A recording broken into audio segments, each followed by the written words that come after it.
Hello everybody, Vic here with another video, and today we're talking how to fix Freddy vs. Jason. In the comments, let me know your thoughts on Freddy vs. Jason. What would you do to improve this movie?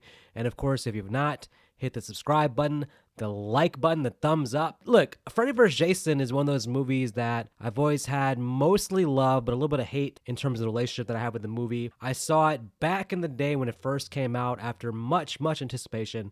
You have to remember, this movie was in developmental hell for years. For years, we heard about the making of Freddy vs. Jason. Ever since the end of Jason Goes to Hell, all of us Friday fans and Nightmare fans were looking forward to Freddy vs. Jason, but you kept hearing rumors about they couldn't get the script right. Finally it comes out, and because the expectations are so high, it was hard not to be a little bit disappointed when the movie first came out. But like many of these movies, over the years on rewatches, you come to appreciate maybe what you didn't initially appreciate. And now for the most part, I have mostly good feelings about Freddy vs. Jason. But today we're talking how to fix Freddy vs. Jason. All right, let me start off with what I love about this movie. The last 40 minutes of this movie are amazing. As soon as you enter into Freddy's dream world and the whole, finally what we paid our money to see, Freddy vs. Jason, the actual battle itself is epic. Everything in the dream sequence, when Freddy gets pulled out the dream, everything in the real world, it's amazing. I mean, I'm a Freddy fan, so I was voting for Freddy. So to see Freddy come into the real world, out of the dream world, and look like Jason Bourne, I mean, he was kicking Jason's ass. I don't know where Freddy got all these kung fu, karate, fighting skills. Maybe he got them from Rick from Nightmare Part 4 or Tracy from Freddy's Dead. But Freddy was up to the challenge to fight Jason. You'd think in the real world that Jason would dominate. I mean, this is zombie Jason. You'd think this would be a one round Mike Tyson TKO, but Freddy puts up a hell of a fight. And I would argue, to be honest, that I think that Freddy probably actually won the fight if it wasn't for those pesky kids like a damn Scooby-Doo movie. But I think Ronnie Yu was the right director because he gets the gore right, he gets the fighting right. He's an effects person. We saw he did a great job with Bride of Chucky. He does an amazing job here with Freddy vs. Jason. So I love the entire end sequence. My problems with the movie mostly are the things leading up to the fight, because that's 40 minutes, but we have another hour of this movie that I think does have some issues. One other thing I do love about the movie is the actual portrayal of Freddy Krueger. This would end up being the swan song, the final movie, the final appearance as Freddy from Robert Englund. And it's an amazing, epic way to go out. I mean, I wish Robert Englund could play Freddy Krueger forever. I wish that he could have been in that stupid remake in 2010, because that would have made it a little bit better. Well, okay, I wouldn't want Robert to, bring himself to be in that terrible remake. But I wish he could be Freddy forever, because he is the character. He personifies the character. And it's going to be very hard for anybody to fill those shoes in future Nightmare movies. But this is a perfect way for Freddy to go out. This is Freddy, powerhouse in the nightmares, powerhouse in the real world. You have great one-liners from Freddy. This is everything you want from the character. So the portrayal of Freddy is fantastic. So those are my two big positives here, is the last 40 minutes, the entire fight sequence between Freddy and Jason, and then the portrayal of Freddy from Robert Englund. Now, what I don't like, let's get in the list of what I would do to fix the movie. Let's start with the opening here, because we're going to jump right into Freddy narrating and catching the audience up to speed, and I don't like it. I don't know if Freddy's in hell here, right? He's in hell. Why is he narrating? How is he narrating from hell? And why is he talking to the audience? Like, this is too in our face. This is too much Freddy early on. I'm not saying you have to build up 30 minutes to get Freddy, but I do want Freddy to be a little bit scary in this movie, a little bit of a mystery, and it all kind of goes in the trash when you have Freddy actually narrating from hell, which again makes no sense. So I would have changed the opening a little bit, try to get the story across without Freddy having to narrate it to the audience from hell. It just doesn't make much sense here. Let's talk Jason for a moment. Of course, the big controversy with this movie was that Kane Hodder, who had previously played Jason in Part 7, Part 8, Part 9, it was 4 movies, Jason X as well, 4 appearances as Jason Voorhees, and was just in Jason X, which came out a year before this. So the audience already had a perception of what Jason looks like, and they made the crucial mistake of replacing Kane Hodder with Ken Kirzinger, which I'm not saying there's anything particularly wrong about the portrayal from Ken Kirzinger. He does a good enough job, but you're doing Freddy vs. Jason with all this buildup. I mean, obviously, Jason's not like Freddy. You can have different actors play Jason. It's a guy in a mask. It can be a stuntman. There's different interpretations of Jason. But at that point, with 4 movies ongoing of Kane Hodder as Jason, we do have a physical image starts to develop of what you see as Jason. At that point, it does mean a lot to actually have Kane Hodder in the role versus Robert Englund. And I didn't see anything in the role that made it seem like, well, this couldn't have been done by Kane Hodder. I mean, back then they were talking about they wanted the actor to be able to emote with their eyes.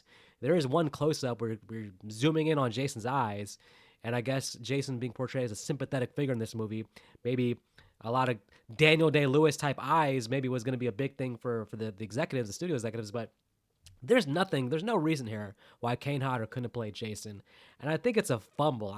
If it was years removed from the last Friday film, then yeah, maybe go in a new direction. But we just saw Jason the year before in Jason X. We just saw Kane Hodder. We want to see that versus Freddy. It's just consistency here. Come on. So in terms of now the character of Jason in the movie, what the hell is this? Why? No, we don't need either character to be sympathetic. We don't have to cheer for one of them as a good guy versus a bad guy. Trying to make Jason into a sympathetic figure to a point where at the very end, Jason's actually letting the human characters live. They're in Crystal Lake, and Jason's gonna go down the bottom of the water and like look at Monica Keena's character as he floats to the bottom of the river, almost as if he's giving them a pass. This is not the Jason that we know and love from the Friday films. There's nothing sympathetic. You can say, oh, wow, as a boy, he was sympathetic, of course, because the camp counselors let him drown. I get that. But Jason, since he's come back to life, has killed everybody and everything in his sight, including Muffins the dog. He's killed everybody with no remorse in the most horrific ways possible. He's responsible for 200, 300 deaths here. You can't make Jason a sympathetic character. I don't like that. I think there should have been something that, now, it's not saying I have a perfect solution, but you should have found a way story-wise to not make it to where you're giving any thought to the audience sympathizing with Jason, and you should have had Kane Hodder play Jason.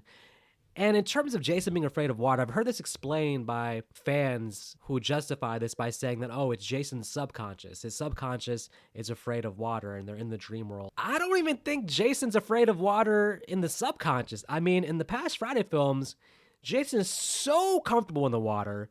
You would think if he wasn't a maniacal serial killer, he might be trying out for the Olympic swimming team. I mean, he's in the water in all these past movies, super comfortable, dragging down victims. He spent years chained to a damn rock in the water.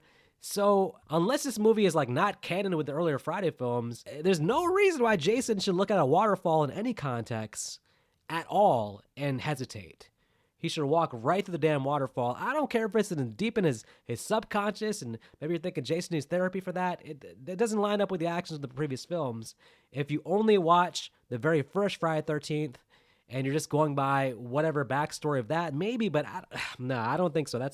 You gotta get rid of that. Let's talk the biggest fault of this movie, and that's our human characters. Before we get to that last 40 minutes, which is epic, we have to deal with about an hour of dealing with some very annoying, unlikable, terrible characters, some of the worst characters in the franchise. I don't get on board with damn near any of these people. There's no one to cheer here for. And the biggest problems here are our two main characters, Will and Lori. They are the blandest, most unlikable main characters, other than maybe Rennie and her boyfriend, J6 Manhattan. Monica Keena, who I don't want to diss her acting in any way because I'm a huge fan of her in Dawson's Creek, and then also there's one other horror remake she did later on, which I thought she was fantastic in. Maybe it's the character, how Lori's written, but she just has cry face in almost every scene. Looks like she's about to cry, even in scenes where it's not called for. And Will always has this it's not cry face, it's like smile face. He has like a weird smile that always kind of slips in scenes where he's supposed to be serious. So you got cry face and you got smiley face.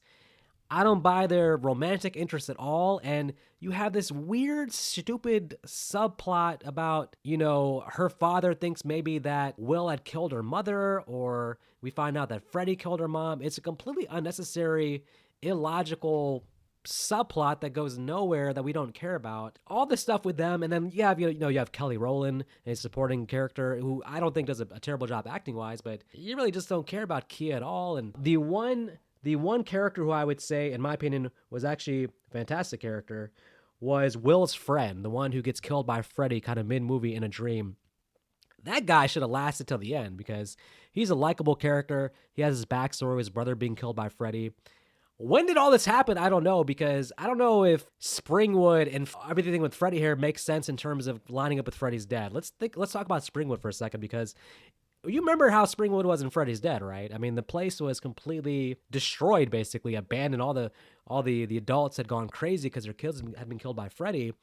And it was a very weird place. And timeline wise, Freddy vs. Jason is supposed to be basically about 4 years after Freddy's dead. So this has been quite the turnaround for Springwood. I'm not sure if there's any logical way to get from Freddy's dead to what Springwood is like 4 years later. So I don't know if this movie's ignoring Freddy's dead or what, but timeline wise, supposed to be like Freddy's dead and Jason Goes to Hell are both circa 1999. 4 years later, 2003, this is supposed to be Freddy vs. Jason. I don't know if that lines up. I don't know when Freddy then would have killed her mom. When did he kill dude's brother? But these characters are mostly just annoying. That's the main. I know that they were just going for basically generic cliche characters. Most of the attention's gonna be on Freddy and Jason. But man, if you could have had a supporting cast that was as likable as like the Jason Lives supporting cast, or Elm Street Dream Warriors, or Dream Master, or Friday 13th Part 4, if you combine the epicness of the last 40 minutes of Freddy vs. Jason with a good supporting cast that you can get behind of likable, fun, deep human characters, you could have had Freddy vs. Jason being an all-time banger, but the human characters really bring this down.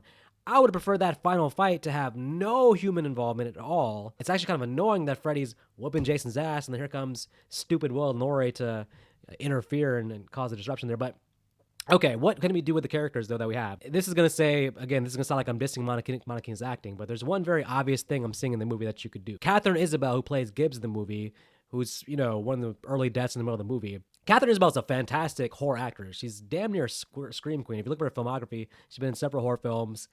Robert Englund likes her a lot, has praised her acting in different horror films. She should have been the main actress in this movie. And I'm not saying that the character Gibbs should be the main character. I'm saying that you should switch around Monica Keena and Catherine Isabel and have Catherine Isabel play Laurie and have Laurie play Gibbs. I think now just making that change aligns for me a better actress, a respected scream queen who's not going to be doing cry face. And I think for me personally, I probably like Laurie more if Catherine Isabel is playing that role.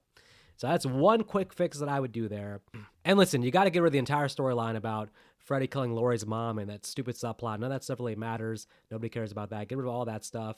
Jason being tranquilized. Does Jason sleep? Does Jason dream? This is zombie Jason. I don't know. Would tranquilizers actually work on him? I don't understand any of that either. But I want to get some rope here because it's just very difficult storyline-wise to bring Freddy and Jason together. Like, to come up with a plot that makes sense would be very difficult to get them in the same world. So I do respect that they made an effort here. But I do think that the only thing really holding this movie back from being, truly an epic classic film to being one of my favorite in the franchise is strictly just the human characters being very annoying. Again, for the most part, I love everything with Freddy vs. Jason in the movie. The fight gives the audience what it wants, so you are satisfied at the end based on that. And overall, it's a fun movie. My friend Nick Arcana actually hates this movie for some unknown reason. Hates it with a passion. I'm not in there at all. It's not in my top 3 in either franchise. It does feel more like an Elm Street film to me than a Friday 13th film. But it's just because I can't get on board the main characters, and I think the human characters are mostly annoying. Mostly happy to see all of them get killed. I wish that there was 2 extra death scenes here in the movie for both Laurie and Will before the fight, and we just get Freddy vs. Jason and nothing else last 40 minutes would make me happy. That said, overall, it's a solid entry in the series. Whichever series is a solid entry. I'm overall a fan of Freddy vs. Jason. Big props again to Robert Englund. One of the great performances of him as Freddy, I think, is in this movie. All right, again, let me know in the comments what you think about Freddy vs. Jason, what you would do to fix it. And until next time, you guys take care.